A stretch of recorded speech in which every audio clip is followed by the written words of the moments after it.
Don't know where it goes. I'm on a road. Follow your heart. It won't let you down. Follow your heart. Take the steps beyond your way. Take the steps.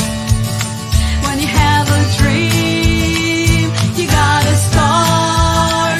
It's the only way. If you're gonna shine, and you're gonna shine, shine, shine. You're gonna shine. All right, we're all back. Welcome to the ranch with me, Randie O'Neill. It's good to be back. We took a week last week so everyone could enjoy their vacation time.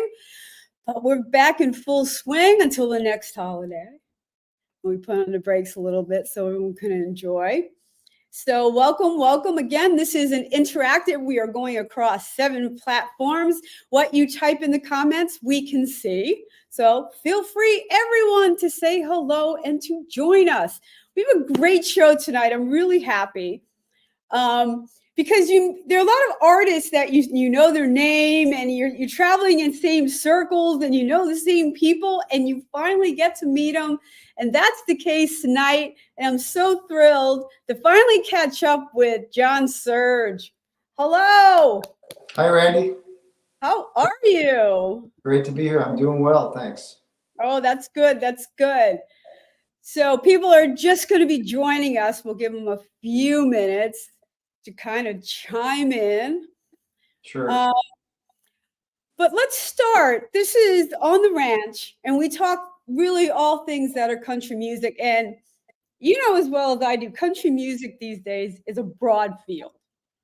It's a wide, a lot of people call, yeah, right? A lot of people call their stuff country. Your stuff is like pure honky tonk. Well, thank you. I think that's a compliment. Pure fun, and we're going to get some more of that. But talk to me about what's country to you. Why country music? Well, why country music? That's a good question. For me, I feel like it's country music found me more than I found it. Maybe it's just kind of how I write. Lyrically, song structures, kind of how I sing. I kind of was handed some tools or some ways that I go about things, and it just seems to be natural that it fits into they got to put you somewhere into a country genre. And but with that said, I do take a lot of inspiration from classic country, and all the way from the 50s through the 90s, and take the best of that and try to learn from it and try to research it and take that. So I would assume that kind of gets into my music, because I'm really trying to just immerse myself in what I think is the best country music, and hopefully somehow that kind of ekes through and comes out in the songs that I write. Well, it's interesting because your music is really upbeat, like the honky tonk, like dancing. And it's interesting that that's you is the country music, the upbeat, let's have some fun, let's go to a bar and raise some cane, right? Yeah. Well, some of that's, because that's where we're playing. We're playing a lot of bars, a lot of people who don't know us. And, so it is about having a good time. I always think of it's like there's nothing more valuable than making people feel great on a Friday and Saturday night, having a couple of drinks after they've had a hard week. And I take that kind of responsibility seriously. We're there to entertain them, have a great time, and, let people kind of blow off some steam. So that's interesting, because at the end of the day, we're entertainers, and that is our job. And you have to know where your audience, and maybe a bar audience, is different than some other rooms that you're going to play. Right. Yeah, we play a lot of bars. We play a lot of breweries and barbecue places, you know, and sometimes we play a lot of places that are used to hearing cover bands. So, you know, we're kind of competing with that. So we want, so yeah, there's a little bit of, you know, we're trying to be higher energy. And honestly, that's kind of what I like. I respond, I try to play music that I like.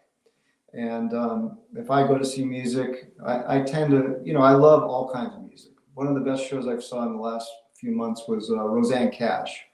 Mm. You know, very, very, it was, you know, her and her husband, and very sedate for the most part, you know, just gorgeous, beautiful. I love that. But for the most part, you know, I'm kind of responding to high energy, upbeat, like you say, honky tonk, somewhat, you know, kind of loud and rowdy. Loud and rowdy. And then again, you find your audience from there, like the bars, and I'm sure you pick your set lists accordingly. But Oh yeah. you're my hero in that you brought up the whole, you know, some people want to listen to cover music. They don't know that they really want a good original music. That's See, right. and you kind of have to slide it in there and make it fun and worth listening to. Yeah, to me, that's a great challenge. You know, we have a lot of that. I mean, it's just kind of a wave right here, certainly in Southern California, even in LA. You know, a lot of cover bands, a lot of tribute bands. So I take that as a big challenge, right? So we go in and Mm-hmm. we play music they've never heard, and you know, let's see if we can convert them. Now, you're talking about LA. Yeah. And I'm trying to dispel the stigma of country music is like South, you know, and that country music's everywhere. And I had somebody on YouTube, thank you, says, yes, there's country music in South Africa. Thank you for listening. I know it's 6 hours later that you're going to be listening when you're waking up and, you know, things like that. You're ahead of us by a lot. Yeah. But country music alive and well, is it a harder sell in LA?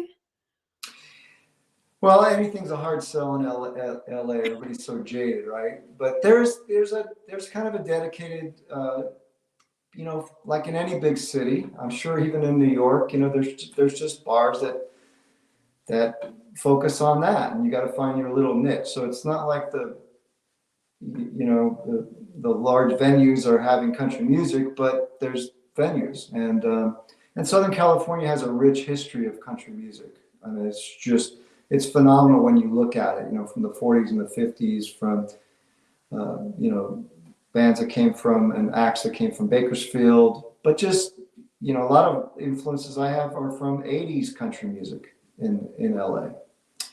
You know, And it's so a mix of people in Southern LA, like in South California. You really have a lot of different cultures coming together.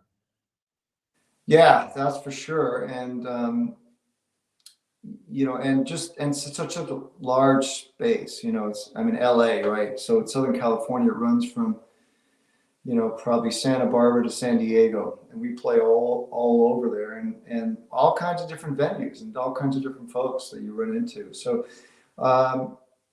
you know, sometimes sometimes I get this, you know, hey, I don't like country music, but I like you guys. You know, I don't know if that's a compliment or what, but someone on the radio in Connecticut said you might be a gateway to country music, so I'll take that.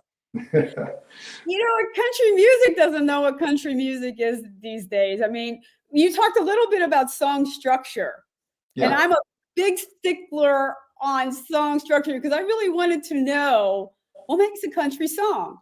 Well, there's imagery. Folk music uses imagery, you know, and then you go into the, you know, pre-chorus, chorus. Well, that's rock and pop, you know, and all these things kind of seem to be merging together. right. Well, you know, if you really want to get down into it and kind of get in deep, you know, I think a lot of it is simple song structures that are, you know, passed down, and they don't veer from tradition, right? So a lot of country music is about keeping the tradition and not feeling like you have to reinvent the wheel every time you write a song. Okay. So I think it's very lyrically driven, you know, whether they're goofy lyrics, comedy lyrics, insightful lyrics, you know, heartbreaking. So lyrics, I think, drive country music, even, you know, not the country music I like, you know, Nashville country. It's still very lyrically driven, I think. And then sonically, there's certain things that I think speak country, right? Certain instruments, pedal steel, banjo, fiddle for sure, you know, mandolin, those textures, I think. So when you start adding it all together, I think people hear, oh, that's country, you know, but it's got all kinds of, right? It's got rockabilly and blues and folk and, you know, it's all in there. So, Oh, we got some rappers. okay. Some country rap. Oh, for sure. That's for sure. You know, bit of a controversy. I think it's so lyrically driven. I almost think you could take some of those rap lyrics and really kind of, you know, melodically shift it, and you'd see a country song, you know. Oh yeah. That's what someone covered, gin and juice, right? You know, so absolutely, if they're good lyrics, for sure. I think that's you know, there was a time, you know, Straight Outta Compton, I love that record, you know, when it came out. It's just an amazing record. But yeah, I think the best country music today is very you know, it's the best storytelling, is what I think. Right. And you do stick to some tried and true topics. A lot of it's funny because you and I don't seem to have much luck, like in the dating bar scene.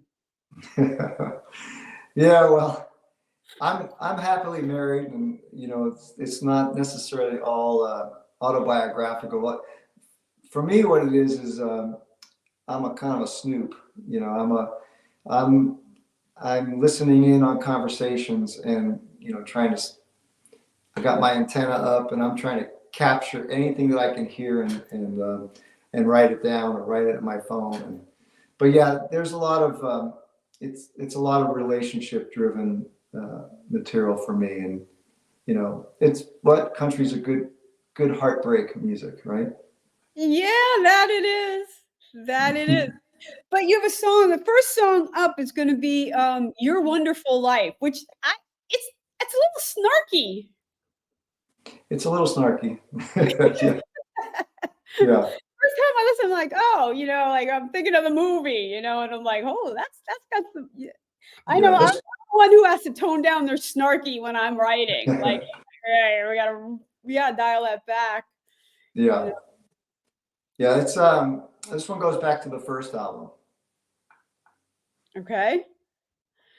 All right, why don't we give it a listen, and you can tell us all about it when we come back. I like it.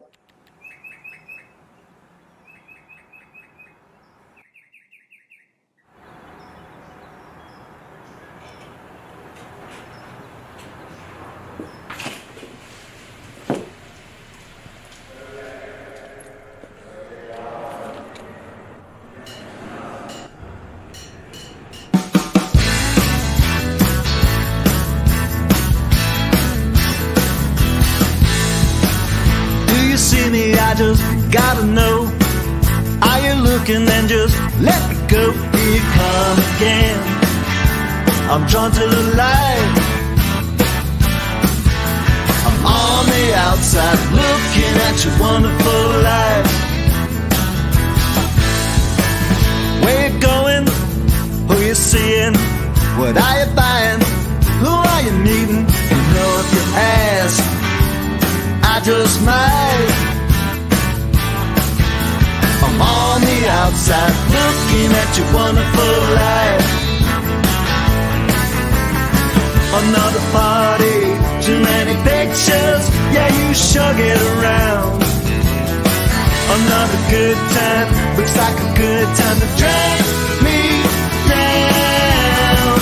Your band's playing, you're never home. I'm eating takeout and I'm all alone. I don't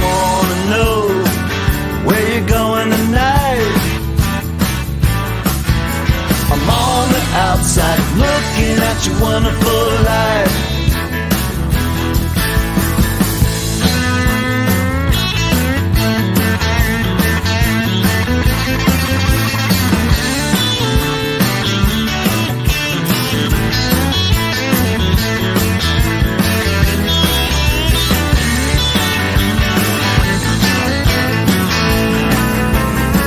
You're telling stories, you're making movies, yeah, you sure get around. It's a good time, another good time to drag me down. You're always talking, you're always right. You're looking good in that perfect light. Do you ever feel like I feel tonight? I'm on the outside looking at your wonderful life. I'm on the outside looking at your wonderful life. I'm on the outside looking at your wonderful life.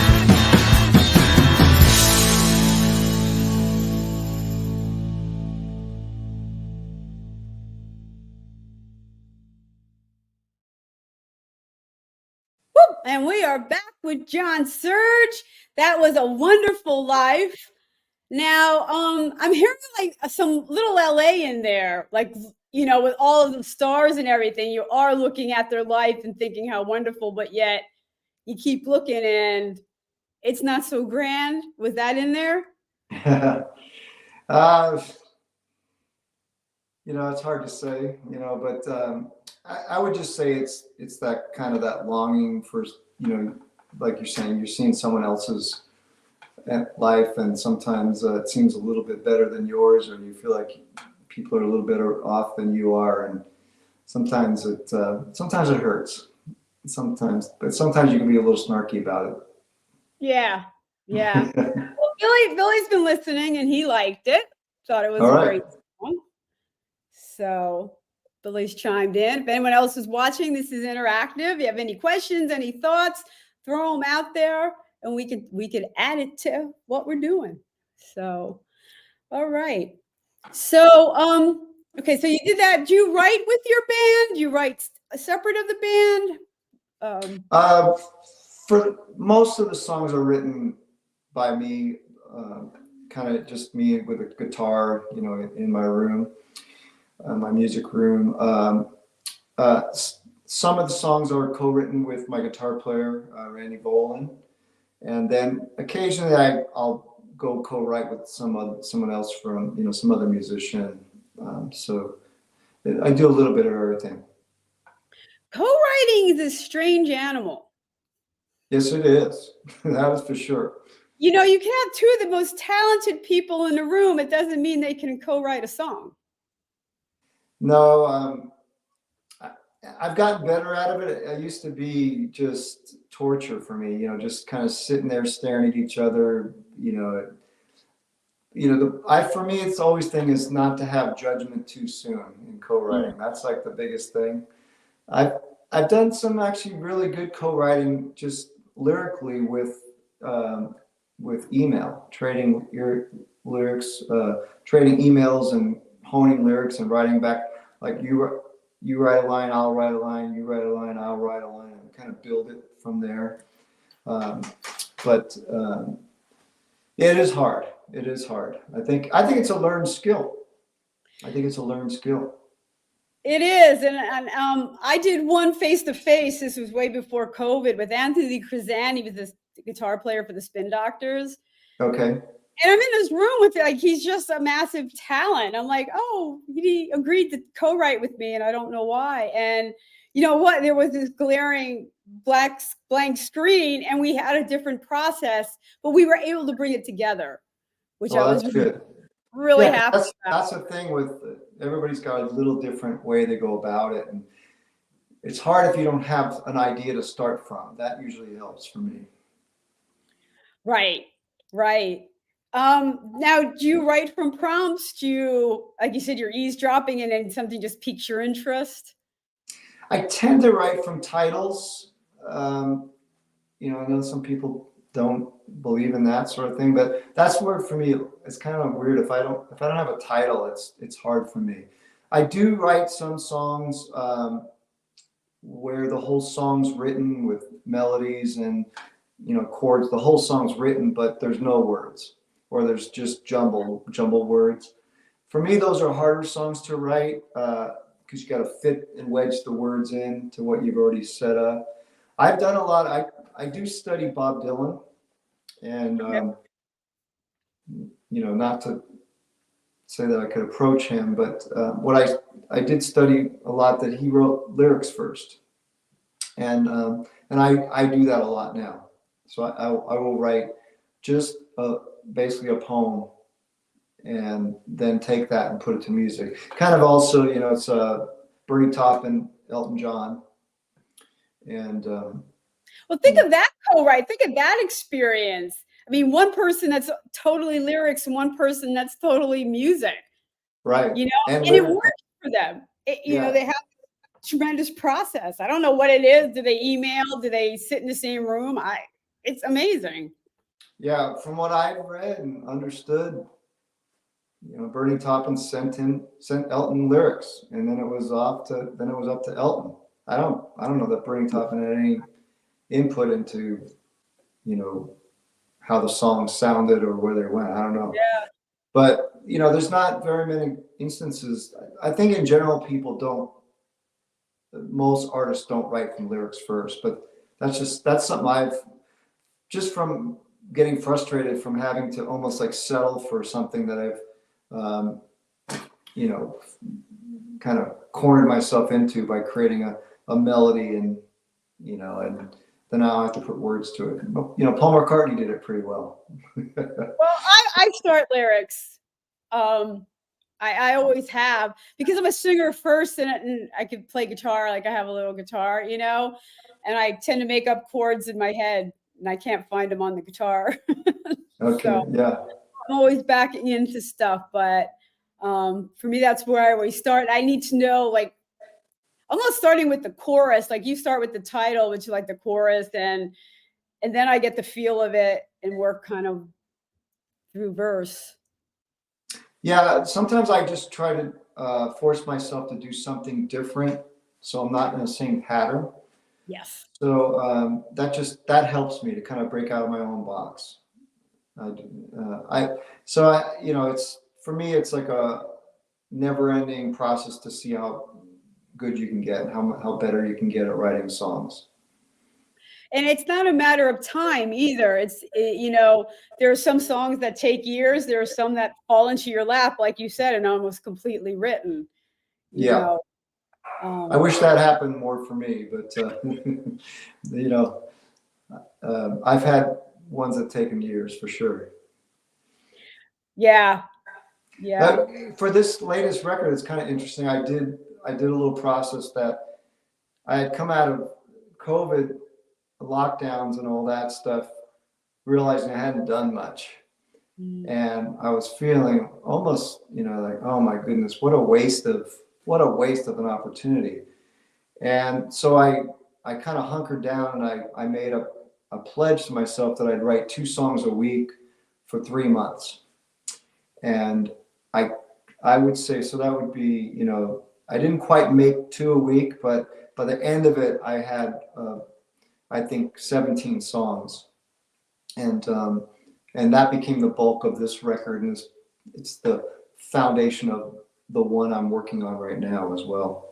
Right. There's an organization that has a website. I wish I could remember the name of it. Is it Songsters or something like that? Where they take February, where you're supposed to write a song a day for the whole month of February. Oh. I think I made it a few days in. Yeah. That's hard. I'm like, I'm going to work on this for a while. Stop it. I can't, Yeah. That's a good, I think there's something like that to challenge, 2 a week was a lot for me, was a challenge for me, but 1 a day would be super hard, I think. The thing was, my pledge was to finish it, right? So it had to be finished in 2 weeks. You can kind of get an idea every day, but to finish it. It's the, I think the hard part. I'm sure some people can do it. That would be a challenge. Right. I can write lyrics every day. It doesn't mean they're going to make sense and be good. I really like to take my time and really, to me, finish a song. I'm not the most prolific songwriter, but I take my time with what I do and I hone my craft. Yeah. I hear you. You have a similar process there where you want a quality song, not just a million songs that are halfway there. Right. So, what do we have coming up next? I'm open to this next one, which is Big Train. Is there another meaning to this Big Train? I mean, come on. Well, there's a little story behind Big Train, and you can take whatever meaning you want out of it. I will say there may be a little double entendre there. So Big Train is not a song I wrote. Big Train is a song written by Tony Kinman and Chip Kinman of the band Rank and File. They're kind of a famous Austin, then to LA band that kind of was a forerunner of the cowpunk movement in the 80s. And so I'm kind of a big fan of them. And this song they wrote after that. They wrote it as an electronica band, if you can imagine that. And I just found the song I didn't find it, but I liked it and I kind of reinvented it. And then I got Chip Kinman to sing and play on it. So that's what this song is all about. So what's the meaning behind it, though? Well, you'd have to ask the writers, but or just listen, right? But yeah, there's a few messages running through it if you listen to it. But they're as many things in music, sexual tension tends to run through many of the songs. Many of the songs. All right, listeners, I want you to chime in, and maybe not. Here we go with Big Train.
All right, welcome back to the ranch. We're here with John Surge tonight.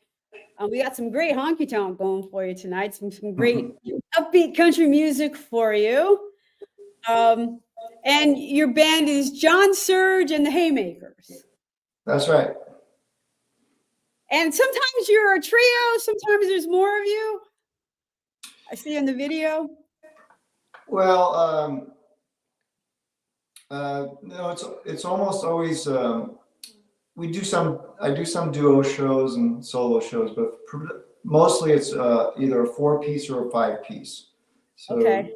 2 guitars, bass, and drums, and sometimes we add pedal steel or keyboards. Lately, we've been having a pretty steady 5th member playing pedal steel. In that video, Chip Kinman, who was a co-writer of the song, he was singing along with me in that video.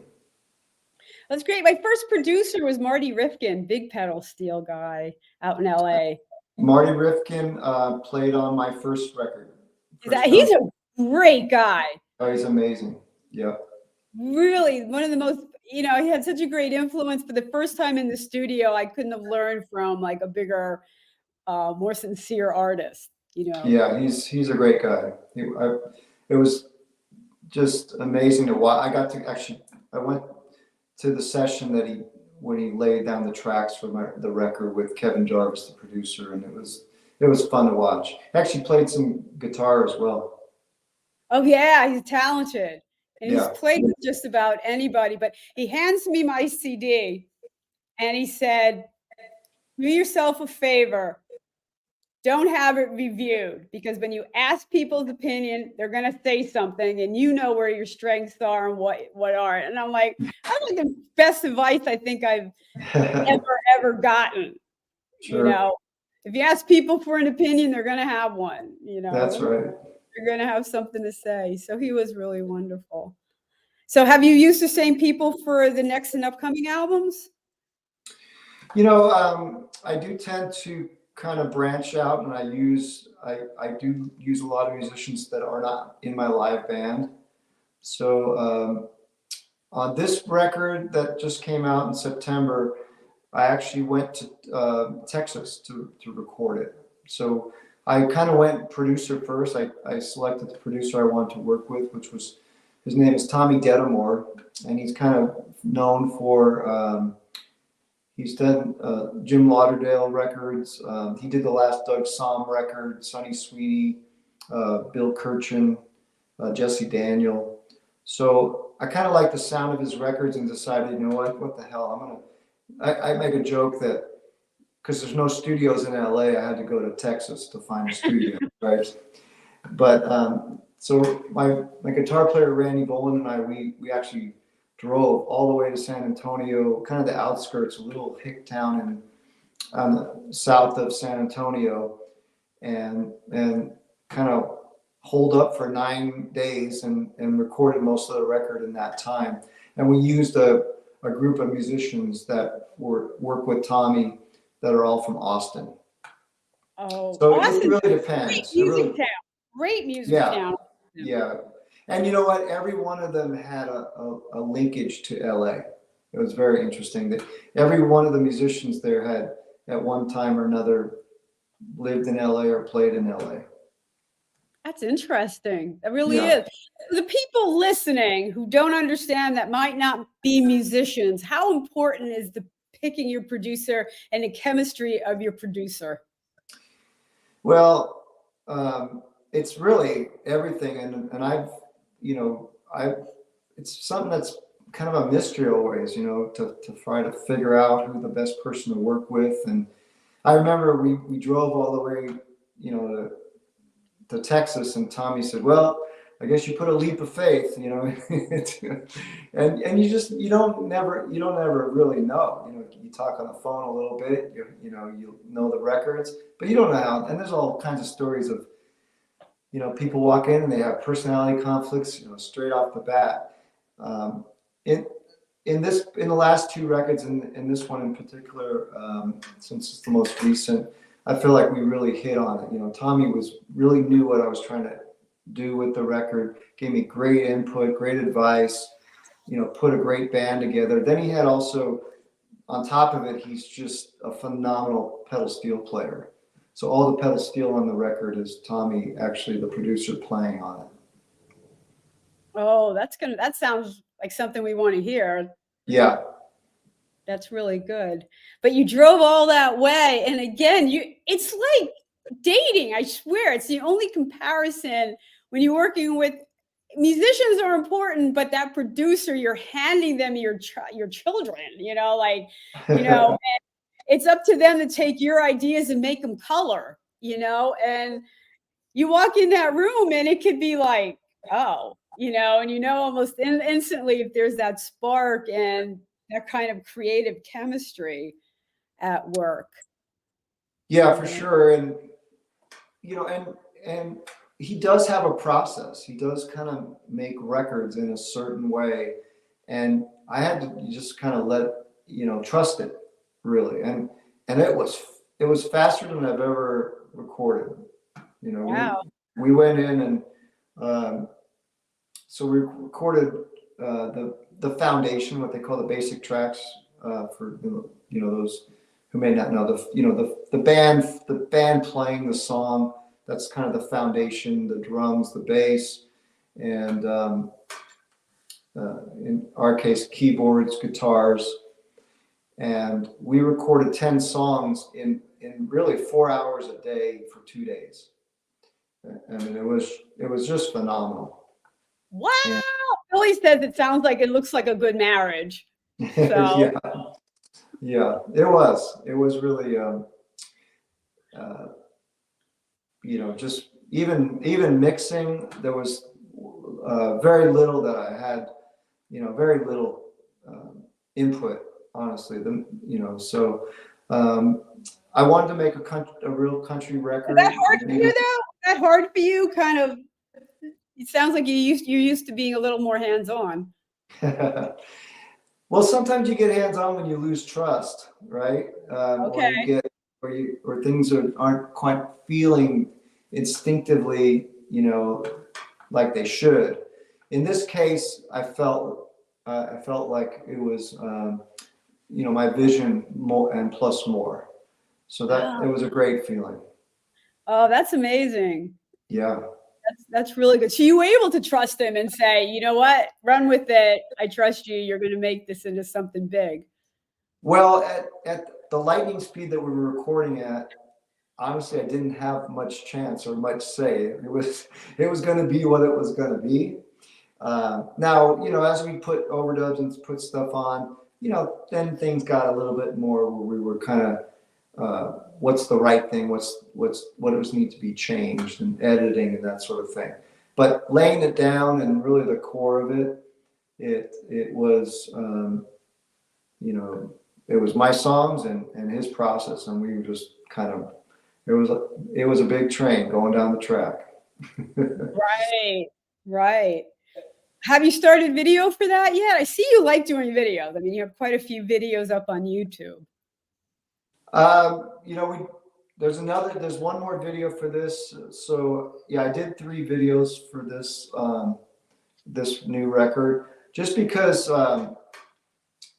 it's a good way to get the press to cover, the songs and the music. And I have a couple of really good folks that I know that can, make videos that I think that make me feel comfortable. Cause video is a whole nother thing where you have very little input, right? So there's a lot of trust there that you don't look silly, in a music video. And so the 3 that we did for this record, I feel really good about. There's one that hasn't quite it was just released for Rattle Me. It was just premiered on Americana UK website, and it'll be coming out this next week to the public. Oh, cool. Cool.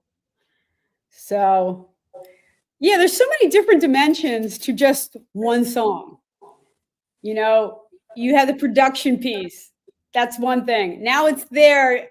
All right, now how do you bring it to life even more? You make a video, you got to get it up on a platform. There's so many different balls in the air for just one song. Yeah, 1 3-minute song. There's a lot, there's a lot that goes. There's a lot that goes into it. It's pretty amazing when you think about it. It would seem a lot. It would seem like it should be a lot easier and a lot simpler, but. Well, it's so simple that 60,000 songs a day are uploaded to Spotify. Well, that's true. That's true. So it must be easy since 60,000 people a day are putting their stuff up there. But now you got. I don't know if I needed to hear that. That's a scary number. It's huge. That's why Spotify has just revamped their whole funding process. And they aligned it with some of the other channels. They're like, now's the cutoff. And all the labels have always done this. The number now is 1,000. If you don't hit 1,000 plays, you get nothing.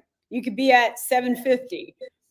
But everyone else have always been that way. There's always been some type of cutoff, because they're getting flooded. Yeah. It's there's good and bad, right? There's just, but it has become real easy to make music and put music out, and there's less gatekeepers, but the saturation makes it harder on the listener to really, still explore music and try to find new music and not just stick to the tried and true stuff that it's probably why classic rock is so prevalent, right? It's an easy go-to because you don't have to do a lot of work, to find good music there. I was just thinking that some of the stations too don't make it easy, like to skip a song that maybe doesn't resonate with you, so they're going to go to a station that they know is tried and true. Right. Yeah, that's true. That's really true. But, I think, to me, I'm always trying to find new music, new artists doing cool stuff, writing something that sounds unique and different. And, I don't think you can, I'm sure people do it. They just listen to the same music over and over. But I like to explore new artists and, fresh artists. I do too. And I think the beauty of country music, which is different than pop, in a pop billboard, you're going to have the same artists there for weeks and weeks and weeks and weeks and weeks. For country, they do seem to give new artists a listen. And there seems to be a little bit, like we were talking about a little bit before about the AMA charts. There's constantly people kind of moving up and down.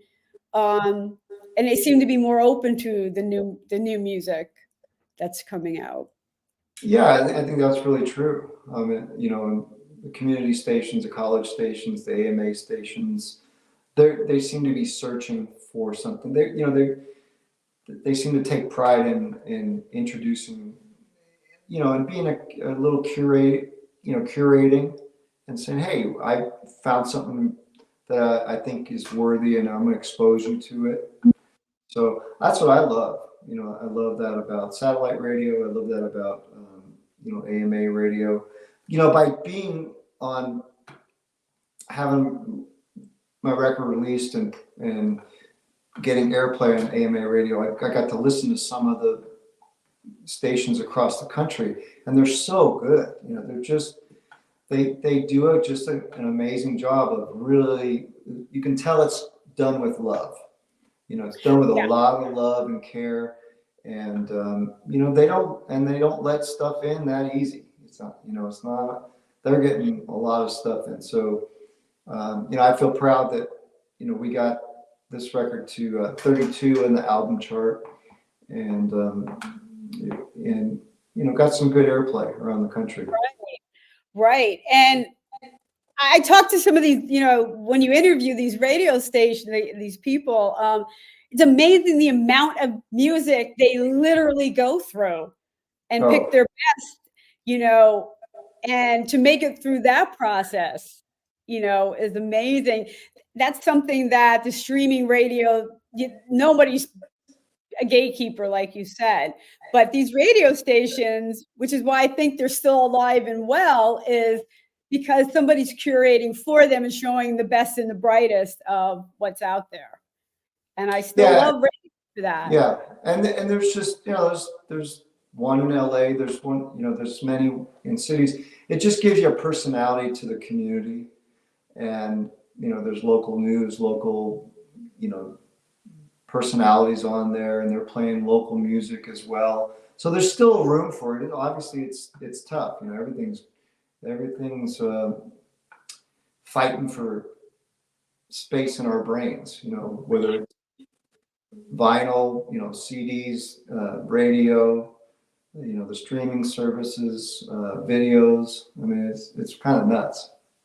It is. Well, speaking of kind of nuts, let's go with your next video up is You're So Right. This one's got a lot of Tommy Dedamore pedal steel in it, as well as Randie guitar. All right, so let's hear some good pedal steel. All right.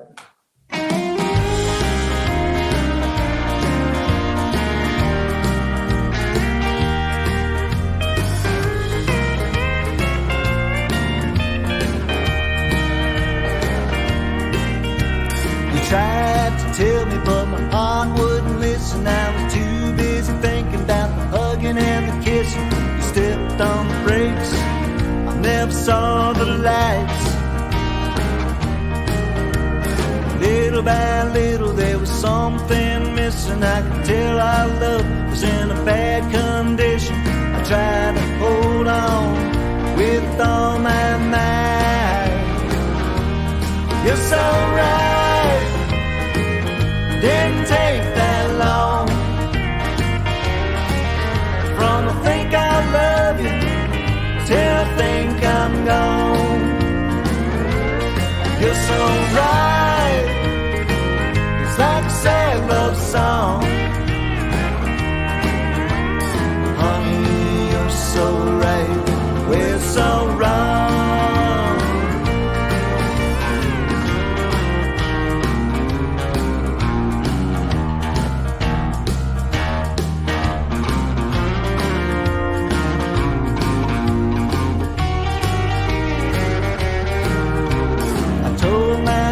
About a fine romance when you talk to me, puts me in a trance. Every day with you is like Saturday night. We can blame it on whatever circumstance. I thought about fighting for another chance. All it took was one last night. You're so right. Didn't take that long from I think I love you till I think I'm gone. You're so right. It's like a sad love song. Honey, you're so right. We're so wrong.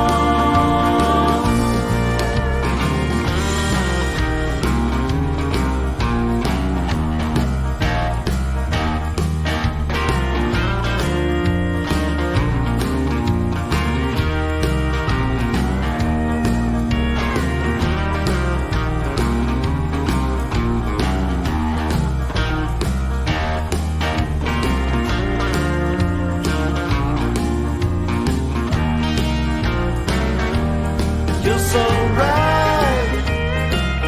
Didn't take that long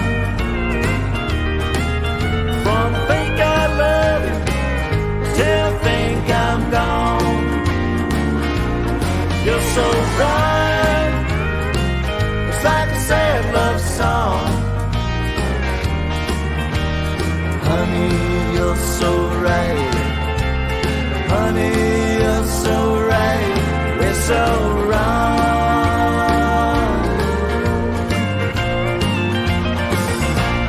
You're so right.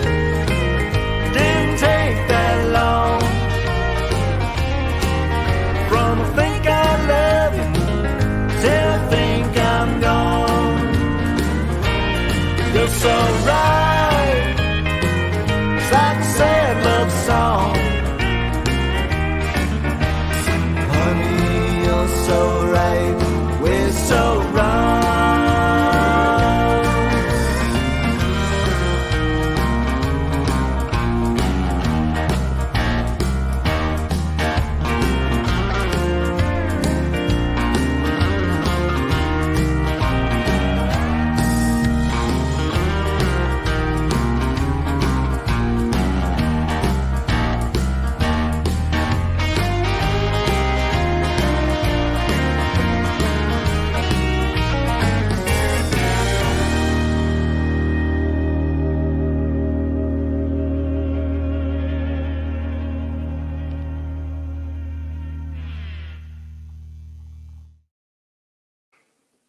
All right, and we're back on the ranch here with John Surge. I gotta say, I'm impressed with the female bass player. Yay! Yeah, that's She was, and Teresa Cowles. Yeah, she's been with us for 6 years now. She's great. yeah, I saw her in a couple of the videos, and I was like, Yeah. yeah. Yeah. You think you guys have it tough in the business? You know, what, Oh, one yeah. in 5 band members is a girl. So Yeah. We always hear the stories, you know, like if a sound man, if something's wrong with her equipment or something's not working, the sound men are, you know, are oftentimes a little bit, they kind of will question her ability to use her own equipment, you know, if you know what I mean. So, oh, yes, I do. yeah, Yeah. there's a lot of sexism still in the music business with women playing music. Yeah, it is alive and well. And it's, Yeah, you know, things like that are a little bit more subtle. But there are a lot more kind of overt things that are going on. So I'm glad you're right behind your female and supporting each other. And I love that.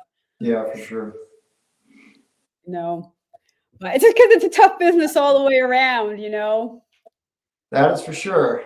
And you know, we don't even more of it. You know, the more hurdles and more challenges. It's challenging enough. You know, because I really think the indie artists are really out of their best when they're supporting each other and not, you know, bringing each other down. It's just too hard. You know? Yeah, we have a great community in LA and Southern California, really supportive. You know, it's a really an amalgamation of, you know, this country, what you call Americana, roots music, a lot of new grass, you know, bluegrass, and it's a really supportive community. So I feel really fortunate to be part of that. And a lot of friends, and you go to a show and it's like a friendly get together, and very supportive, not competitive really at all. Oh, that's great. And that's the way it should be. That's what music is all about. So we Yeah. have a couple more minutes here, John. Tell us what's coming up next. Where can we find you? Where are you going to be? Tell us all things John Surge. Well, I have a couple of actually duo shows. Randy Boland and I are going to do a couple of opening gigs for with Sunny Sweeney. I don't know if you know Sunny Sweeney, but she's a great touring Texas singer, and she's coming out here to play a show in Ramona, California on December 7th, and in West Hollywood on December 10th. And we're been fortunate enough that we're going to be opening up those two shows. And then, yeah, so that's going to be really exciting, real fun. And then our our monthly fourth Wednesday show right after Christmas, 2 days after Christmas, we'll be doing a full-on honky tonk show, kind of get the cobwebs off the holidays. And Yeah. there's a dive bar we play in Tarzana called Maui Sugar Mill Saloon, and we're kind of regulars there. And so we always look forward to that, and that's always a great time. Oh, when you have a regular crowd, that's got to be the best. Yeah, right? that's good. You know, Yeah. That's really, really good. So your new music has dropped, is dropping, will be dropping. The new music, the record, the new album called Almost Time was released in late September.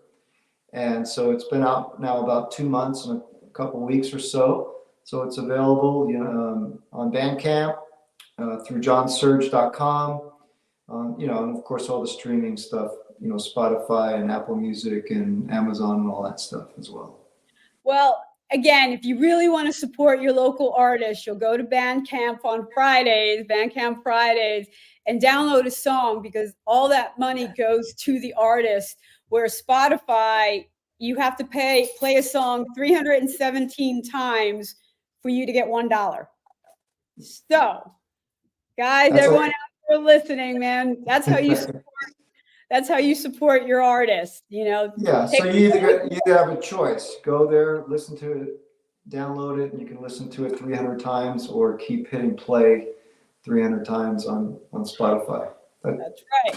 That's right. The choice is yours. Choose wisely. That's right. I'll take either one. Either one's good. Or come to the show. Hit the tip jar. You know, we That's need right. to eat. We need to Yeah. eat. Well, thank you so much for having me on here. Thanks for doing this. This is very cool, and it was a great I'm time glad. to spend with you. I know. I'm glad between our schedules we were able to work it out, and we got to thank Joe for making the introduction. So That's give him a right. shout out, Joe Estrada, our guy, for helping us out. So we're here every Monday, well, mostly every Monday at 7 Eastern time. So you're still in the afternoon. Like I'm ready to like put my slippers on and like Yeah, you guys are just getting going there. that's right. We're having sunset. We have a beautiful sunset here in California right now. I love having. I've had interviews in New Zealand, and they're like a day ahead. You know, it's Right. the craziest thing. Like you're in the previous night, and they're like starting their morning show. It's really, really crazy. Yeah. So, well, John, we look forward to hearing your music. YouTube, go to Bandcamp, find you, go to a live show, and we look forward to seeing you around. Okay. Thank you so much, Randy. Thanks for hanging out. Take care. Bye-bye.